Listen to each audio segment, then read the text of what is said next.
Баршаңызға сәлем. Бүгін 4-8 сабақтың есептерін орындаймыз. Сабақтың тақырыбы ондық бөлшекті ондық бөлшекке бөлу. 905 есеп ауызша есептеңдер. 3-ті 0,3-ке бөлуіміз керек. Бұл жерде бөлгіштің үтірден кейін бір цифр бар болғандықтан біз үтірді жою үшін мына жердегі бір цифрға жылжытамыз. Сонда бұл бүтін 3 сан болады. Сондықтан мына бөлінгішке де 0 тіркеп жазамыз.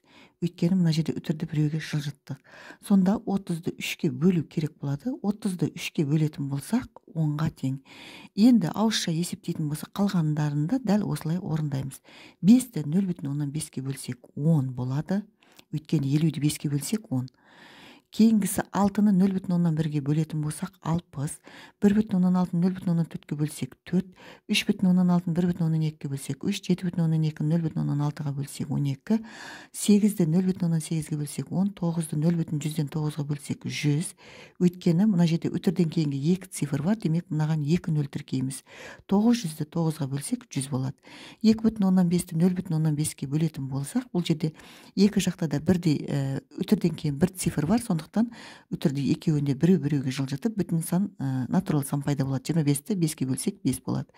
24-ті 0,6-ға дәл жоғарыдағы әдіспен бөлеміз. Бұл бөліндінің мәні 40-қа тең. 5,6-ны 0,8-ге бөлсек 7, 0,136-ны 12-ге бөлсек 0,103. 906 есеп. 14,182-ні 1,156-ға бөлеміз. Бұл жерде бөлінгіште де үтірден кейін 2 цифр бар. Ендеше біз үтірді 10-ға қарай екеуге жылжытсақ болады. Демек, бұл жерде натурал сан пайда 1482 және 156 болады. Енді осы екеуін бөлеміз. 1482-ні 156-ға бөлетін болсақ, жазбаша түрде толық көрсетіп қойдым. Бұл 9,5-ке тең болады. Кейінгісі 11,000-мыңнан 34-ті 1,8-ге бөлеміз. Жазбаша бөлу түрі толық көрсетілді. Бұл 6,113-ке тең. 0,000-мыңнан 882-ні 0,2-ге бөлсек 4,141 болады. 0,000-мыңнан 355-ті 0,171-ге бөлетін болсақ, бөліндінің мәні 0,5-ке тең. 7,182-ні 1,7-ге бөлетін болсақ, бөліндінің мәні 4,6-ға тең. 8,165-ті 3,146-ға бөлсек 2,5 болады мәні. 0,174-ті 0,2-ге бөлсек, бөліндінің мәні 3,7-ге тең. 3,5-ті 0,107-ге бөлетін болсақ, бөліндінің мәні 50-ге тең. 7,000-мыңнан 389-ды 0,103-ге бөлсек, бөліндінің мәні 246,3-ге тең. 907 есеп. 1,168-ді 0,8-ге бөлетін болсақ, бұл жерде үтірден кейін бөлінгіште 2 цифр бар, ал бөлгіште бір цифр бар екен. Ендеше біз екеуінде 10-ға бір үтір жылжытамыз, бір цифрға жылжытамыз. Өйткені бөлгіште біреу бар ғой, сондықтан бұл натурал сан болу үшін біреуге жылжытамыз. Ендеше мынанды біреуге жылжытамыз, сонда бұл 16 болады. Енді 16,8-ді 8-ге бөлеміз. 16-ны 8-ге бөлеміз. Бұл жерде толымсыз бөлінгіш 16 болады. 16-ны 8-ге бөлсек 2-ден береміз. 2-ні 8-ге көбейтсек 16, 16-ны 16-ны азайтсақ 0-ге тең. Енді мына 8 түсіреміз. Ал 8-ді 8-ге бөлсек 1 болады. Яғни мына жерде 16-тан кейін үтір бар еді, ол үтірді мына 2-ден кейін қойып қойдық. Енді 8-ді 8-ге бөлсек 1 болды. Демек, 1,168-ді 0,8-ге бөлгенде бөліндінің мәні 2,1-ге тең екен. Қалғандарында дәл осылай жалғастырамыз. 2,108-ді 0,105-ге бөлетін болсақ, бөліндінің мәні 41,6-ға тең болды. Үшіншісі 86,1-ді 0,141-ге бөлсек, бөліндінің мәні 210-ға тең. Төртіншісі 1,164-ді 0,141-ге бөлсек, бөліндінің мәні 4-ге тең. Бесінші 0,129-ды 0,105-ге бөлетін болсақ, бөліндінің мәні 5,8-ге тең.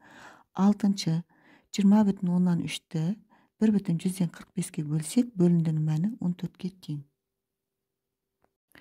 Жетінші 60,175-ті 0,9-ға бөлетін болсақ, бөліндінің мәні 67,5-ге тең. 8-ші 0,16-ны 0,8-ге бөлсек, бөліндінің мәні 0,2-ге тең. 9-ші 2,244-ті 5,161-ге бөлсек, бөліндінің мәні 0,4-ге тең. 908-ші есеп. Мынадай шаманы есептеп шығарыңдар.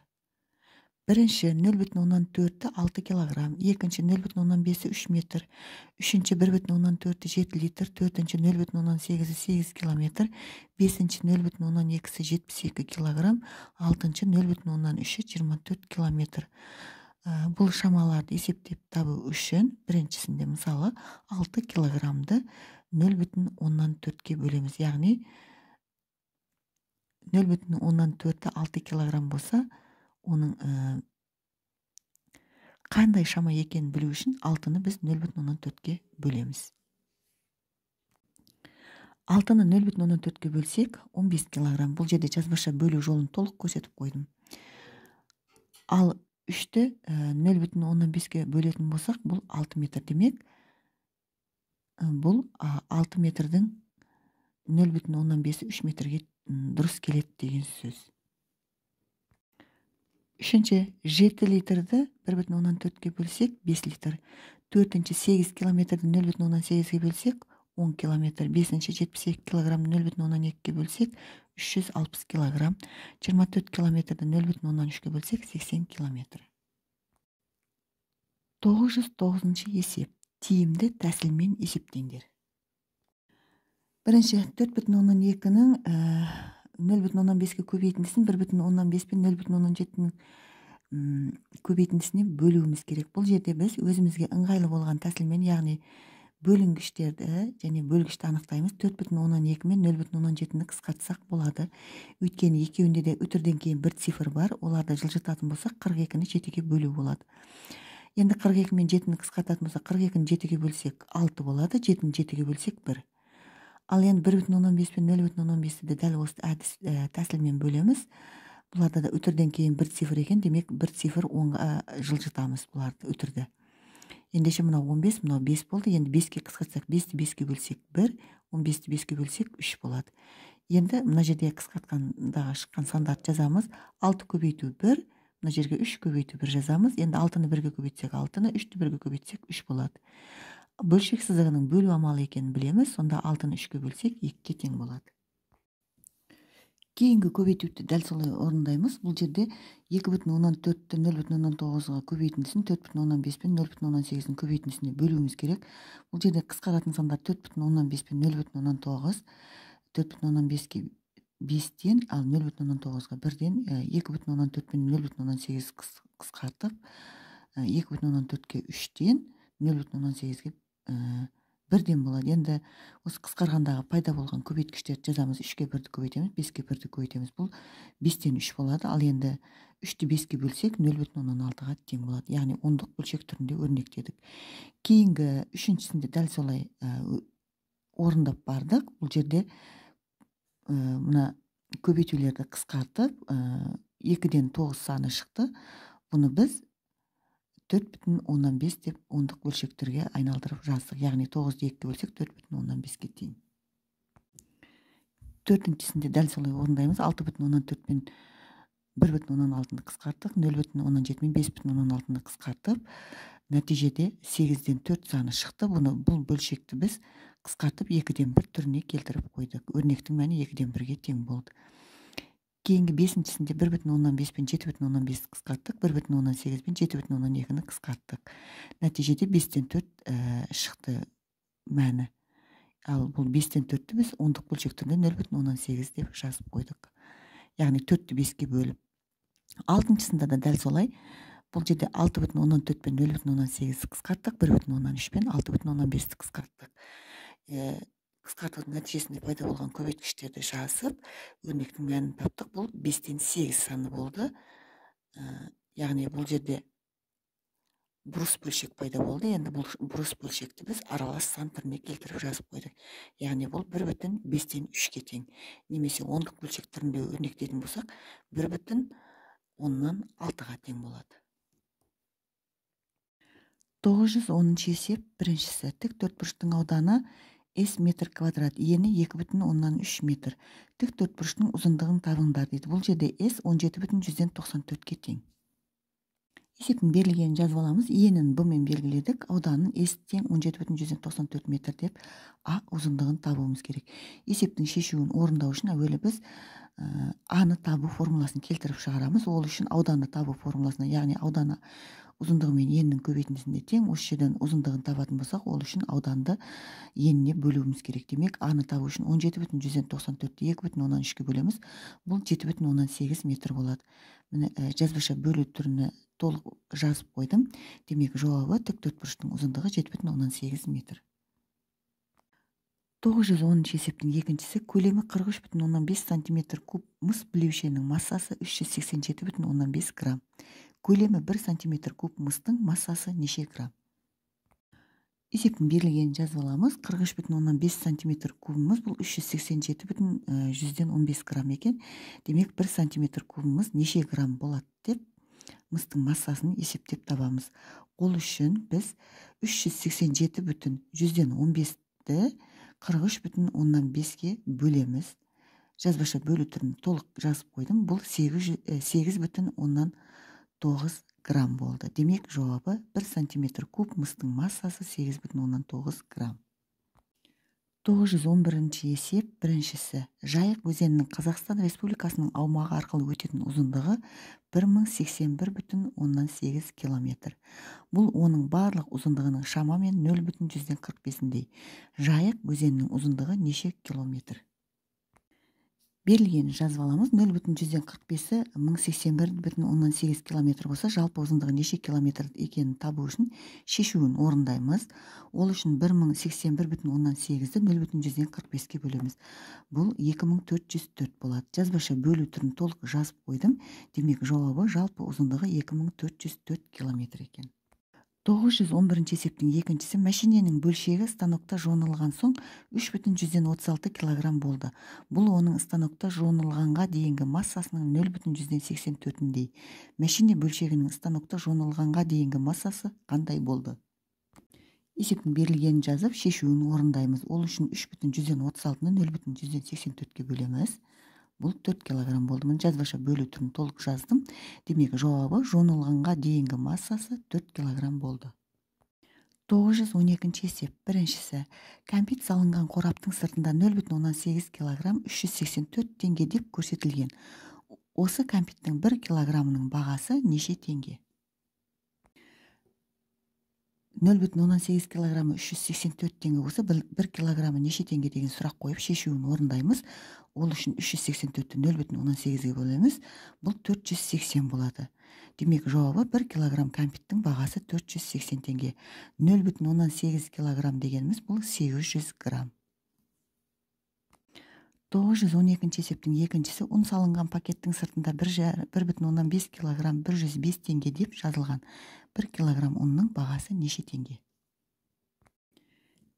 Берілгенін жазып, шешуін орындаймыз. Ол үшін біз 105-ті 1,5-ке бөлеміз.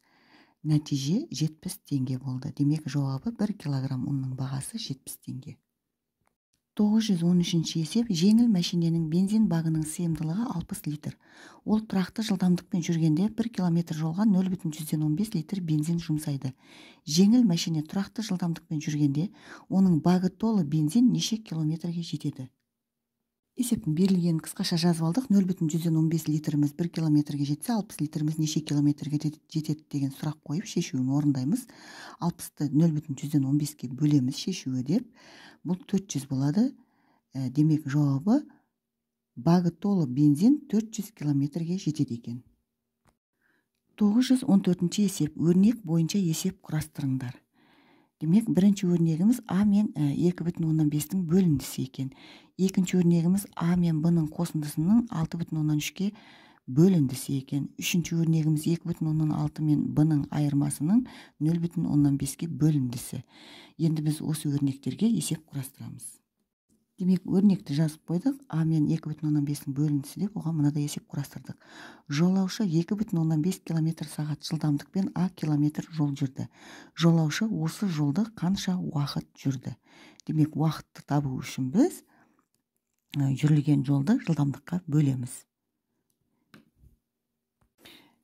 бір егіс алқабынан А қызанақ және Б қияр жиналды. Екінші алқаптан олардан 6,3 есе аз жиналды. Екінші алқаптан қанша қызанақ және қияр жиналды? Демек, бұл есептің шешуі мына өрнек болып табылады. Қоймада барлығы 2,6 тонна күріш болды. Бірінші күні оның Б тоннасы сатылды. Екінші күні қалғанынан 0,5 есе аз күріш сатылды. Екінші күні неше тонна ұн сатылды? Демек, бұл есептің шешуі мына өрнек болып табылады. 915 есеп теңдеуді шешіңдер. 3,5 x тең 5,195. Бұл жерде x табу үшін мына x-тің алдындағы коэффициент пен x-тің ортасында біз көбейту бар деп білеміз. Ендеше бұл көбейту болғандықтан теңдіктің екінші жағына оған қарама-қарсы амал таңбасымен өтеді. X-ті табу үшін 5,195-ті 3,15-ке бөлеміз. X-іміз 1,17-ге тең. X-тің орнына 1,17-ні қойып тексеріп көреміз. 3,15-ке 1,17-ні көбейтсек 5,195, ал 5,195 5,195-ке тең. Екіншісі 4,12 x тең 1,189 екен. Бұл жерде де x табу үшін 1,189 4,12-ке бөлеміз. X-іміз 0,145-ке тең. Демек, бұл жерде 0,145-ті 4,12-ке көбейтіп тексеріп көреміз. Бұл 1,189-ға тең болады. Ал 1,189 1,189-ға тең. Кейінгі теңдеулерді дәл осы әдіспен орындаймыз. Үшінші теңдеудегі x-тің мәні 2,4-ке тең. Төртінші теңдеуде x-тің мәні 8,8-ге тең. Бұл жерде орындалу жолы және тексеру жолы толық көрсетілген. Бесінші теңдеудегі x-тің мәні 4,125-ке тең, ал алтыншы теңдеудегі x-тің мәні 2,15-ке тең. 916 есеп қандай санның біріншісінде айтқан 0,5-і 75-ке тең, екіншісінде 0,7-і 84-ке тең деген, үшіншісі 0,100-ден 9-ы 63-ке тең деген. Қалғандарды солай берілген. Демек, 0,115-і 75-ке тең санның қандай сан екенін табу үшін біз 75-ті 0,100-ден 15-ке бөлеміз. Барлығын солай орындаймыз. Дәптерге орындаймыз. 75-ті 0,100-ден 15-ке бөлсек 500. Демек, бұл 500 санының 0,15-і екен. 84-ті 0,17-ге бөліп 120 санын табамыз.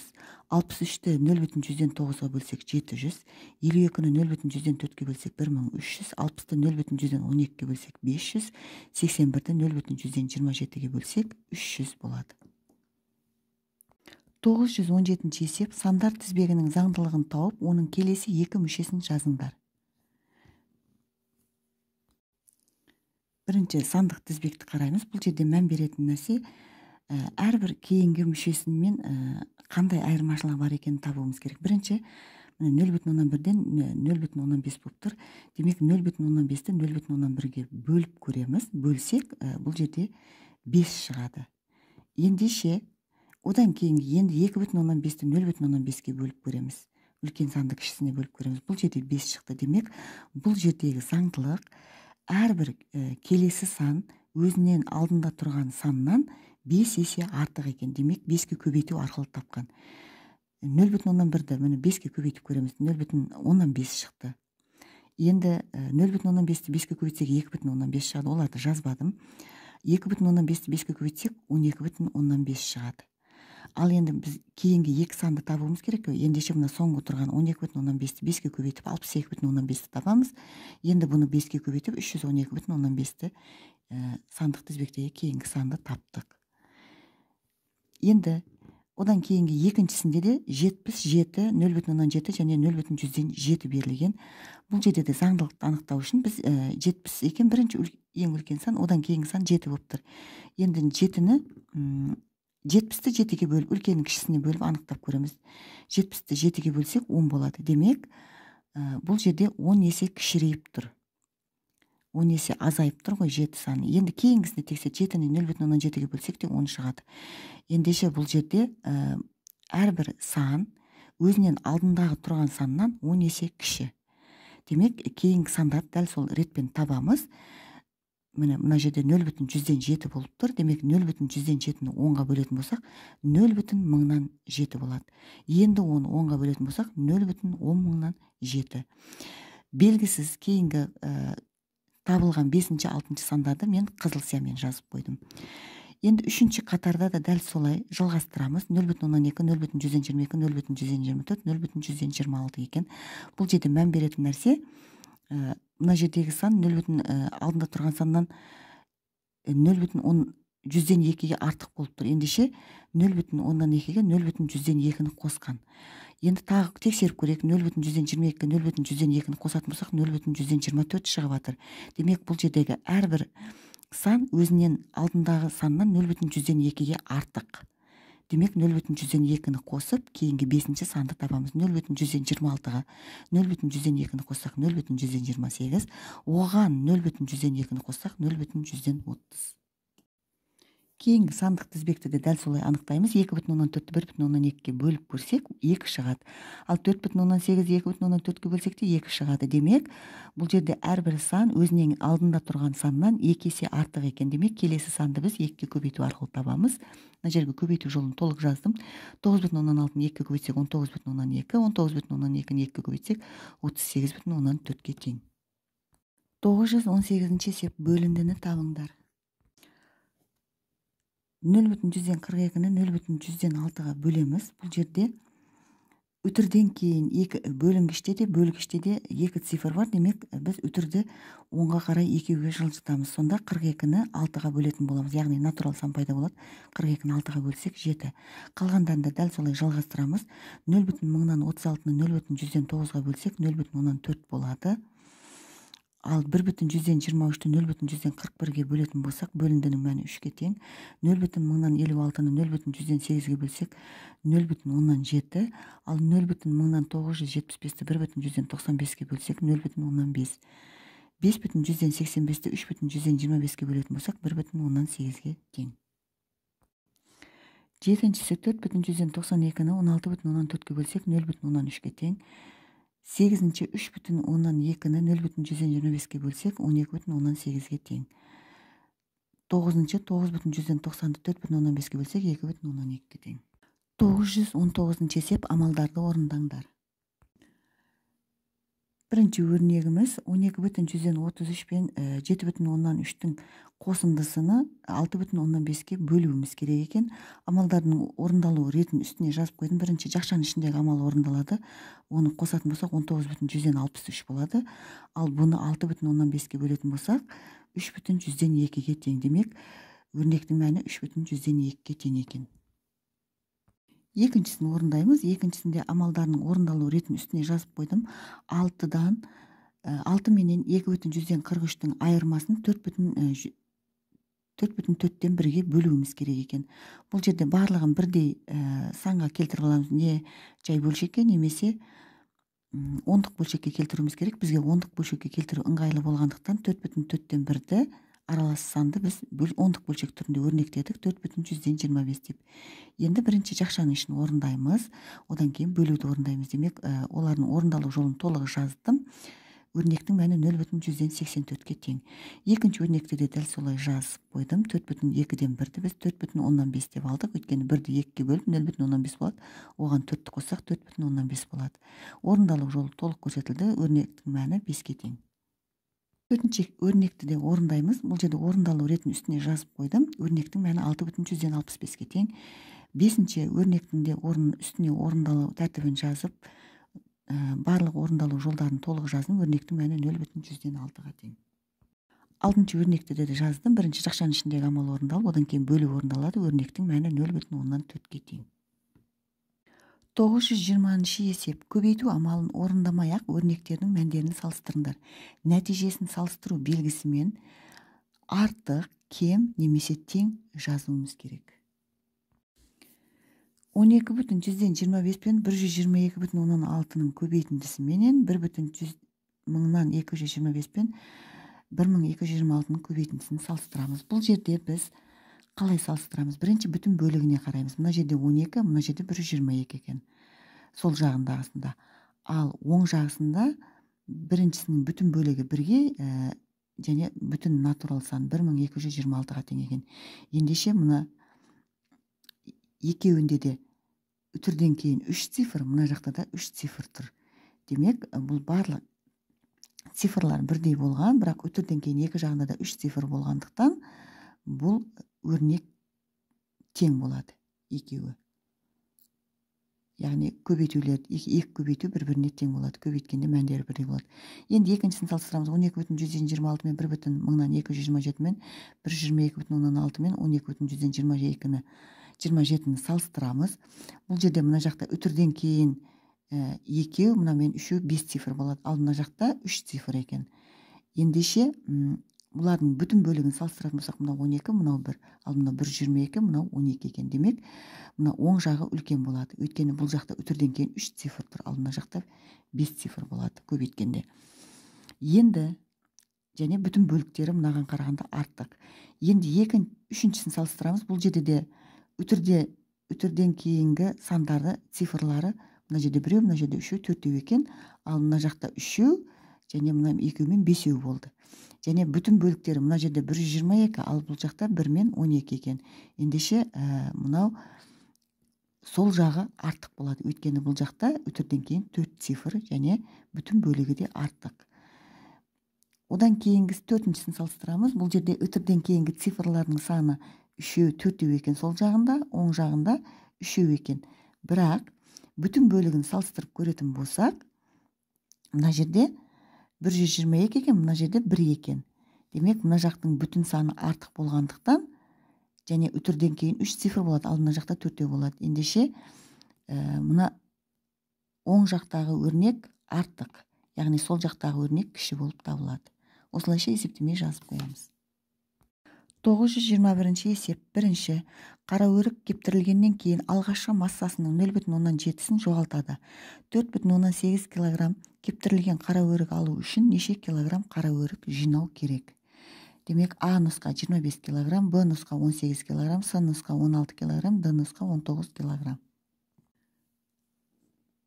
Қара өрік кептірілгеннен кейінгі алғашқы массасының 0,7-сін жоғалтса, егер қара өрікті 1 деп алсақ, 0,7-сін жоғалтса, қанша бөлігі қалатын табамыз. Ол үшін 1-ден 0,7-ні азайтамыз. Бұл 0,3 бөлігі қалады екен. Енді осы 4,8 кг қара өрік алу үшін дейді, неше килограмм қара өрік жинау керек дейді. Демек, бұл жерде 0,3 бөлігі 4,8 кг болып тұр. Демек, қанша қара өрік жинау керектігін табу үшін біз 4,8-ді 0,3-ке бөлеміз. Демек, шешуі деп жазып, орындаймыз. 4,8-ді 0,3-ке бөлсек, 16 шығады. Демек, жауабы 16 килограмм екен. Бұл бізде С нұсқа. Демек, жауабы С нұсқа деп жазып қоямыз.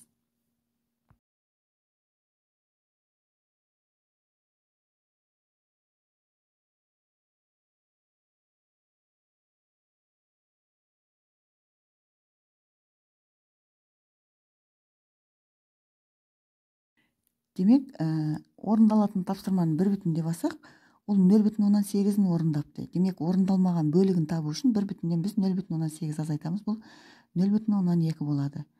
Демек, осы орындамаған бөлігі 48 трактор болатын болса, барлығы неше трактор екенін табу үшін біз 48-ді 0,2-ке бөлеміз. Бұл 240 болады. Демек, жауабы барлығы 240 трактор жасауы керек. 922 есеп. Пойыз екі қала арасындағы қашықтықтың 0,32-сін жүргенде, орта жолға жеткенше әлі 72 километр қалды. Екі қаланың ара қашықтығы неше километр? Бұл есепті біз теңдеу арқылы шығарамыз. Екі қаланың ара қашықтығын біз x деп белгілеп теңдеу құрамыз. Яғни ол 0,32-сін жүрген ғой. Демек, 0,32-ні барлық жолға көбейтсек, ол қанша километр жол жүргені шығады. Және әлі ол орта жолға жеткенше әлі 72 километр бар деген. Демек, жолдың жартысына x-ті көбейтіп, одан 72-ні азайтсақ, мына жол келіп шығады. Демек, теңдеу түздік 0,132 көбейту x тең, 0,15 көбейту x азайту 72 деген теңдеу түзіп, x-терді теңдеудің сол жағына өткіземіз. 0,15-тен 0,15x-тен 0,132 x-ті азайтамыз. Бұл 0,118 x болады. Тең 72 деп жазып, x-ті табу үшін 72-ні 0,118-ге бөлеміз. Демек, x-іміз 400-ге тең болады.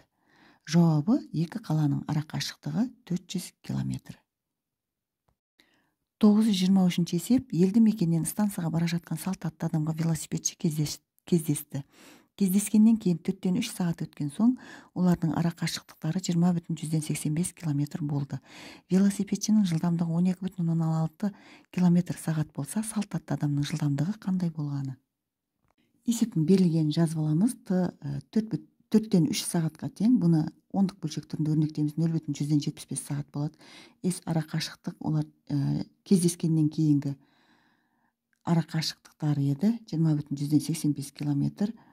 Велосипедтің жылдамдығы берілген, салт аттының жылдамдығын табуымыз керек. Бірінші біз олардың жалпы жылдамдығын тауып аламыз. Яғни жақындау жылдамдығыны, оны 20,185-ті 0,75-ге бөліп табамыз. Бұл 27,8 км/сағат болды. Енді салт аттының жылдамдығын табу үшін осы жақындау жылдамдығынан 27,8-ден 12,6-ны азайтып табамыз. Бұл 15,2 км/сағат болды. Демек, жауабы салт атты адамның жылдамдығы 15,2 км/сағат. 9-24 есеп. Квадрат пішінді бөлменің әрбір қабырғасының тұсына 4 үстелден қойып, 12 үстелді қалай орналастыруға болады? Демек, шаршы пішінді бөлменің әрбір қабырғасына 4 үстелден орналастырып шықтық. Бұлай қарайтын болсақ, әрбір бөлменің қабырғасында 3 үстел тиісті болады. Мына бірақ 4-ші үстел екінші қабырғаға, оның жанында тұрған қабырғаға да тиісті болады. Сонда санасақ, міне 4-4-ден 12 үстел болды. 925 есеп. Ұзындығы 490 метр пойыз 20 метр секунд жылдамдықпен жүріп келеді. Пойыз 8 телеграф бағанының тұсынан қанша уақытта өтіп болады? Әрбір қатар тұрған екі бағанның арасы 50 метр. Есептің сызбасын сызып қойдық. Мына пойыздың ұзындығы 490 метр. Ал мына бағандар 8 бағаны сыздық. Олардың әрбір екі бағанның арасы 50 метр болса, бұл жерде 1, 2, 3, 4, 5, 6, 7 екен. Ендеше берілгенін жазып қойдық. Жылдамдығы 20 метр секунд екен. Мынаның пойыздың ұзындығын 490 метр S2 десек, ал мына бағандарының арасындағы ұзындықты біз S1-мен белгілейік. Ендеше біз S1-ді табуымыз керек, және қанша уақыт өтеді Т-ны табуымыз керек. S1-ді табу үшін 8 бағаннан 1-ді азайтамыз. Өйткені бұл әрбір екі баған болса, міне екі баған болса 7 болады. Демек 8-ден 1-ді азайтып 50-ге көбейтеміз. Бұл 350 метр. Бағандарының арасының ұзындығы 350 метр екен. Енді Т-ны табу үшін біз S1 мен S2-нің қосындысын В-ға бөлеміз. Яғни 350 мен 490-ды қосамыз. Бұл 840 болады. Оны В-ны жылдамдығымыз 20 метр секундтен 20-ға бөлетін болсақ, 42 шығады. Демек, жауабы пойыз 8 телеграф бағанының тұсынан 42 секундта өтіп болады екен. 926 есеп. Шаруашылық бірлестігі бидай егілген жерден 1158 центнер бидай өнімін алды. Бидай егілген жер барлық егістік жердің 5-тен 4-індей.